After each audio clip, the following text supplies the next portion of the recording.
போதைப்பொருள் கடத்தல் வழக்கில் ஜாஃபர் சாதிக்கின் கூட்டாளியான சதா என்பவரை மத்திய போதைப்பொருள் தடுப்பு பிரிவு அதிகாரிகள் கைது செய்துள்ளனர். 2000 கோடி ரூபாய் மதிப்புள்ள சூடோபெட்ரைன் போதைப்பொருள் கடத்தல் வழக்கில் டெல்லியில் கடந்த மாதம் 3 பேர் கைது செய்யப்பட்டனர்.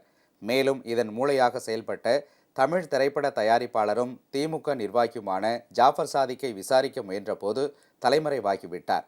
இதைத் தொடர்ந்து அவரை தேடப்படும் நபராக அறிவித்து அவரது 8 வங்கி கணக்குகளும் முடக்கப்பட்டன. இந்த வழக்கில் கைது செய்யப்பட்ட 3 பேர் அளித்த தகவலில் ஜாஃபர் சாதிக் கடந்த வாரம் டெல்லியில் கைது செய்யப்பட்டார். அவரிடம் விசாரணை நடைபெறுகிறது. இந்நிலையில் அவரது கூட்டாளியான சதா என்பவர் கைது செய்யப்பட்டுள்ளார். உணவுப் பொருட்களுடன் போதைப் பொருளை கலந்து அனுப்பி கடத்த உதவிய சதா என்பவர் சென்னையில் கைது செய்யப்பட்டுள்ளார். இந்த வழக்கில் விசாரணையை தீவிரப்படுத்தியுள்ள போதைப் பொருள் தடுப்பு பிரிவினரால் கைது செய்யப்பட்டும் 5வது நபர் சதா என்பது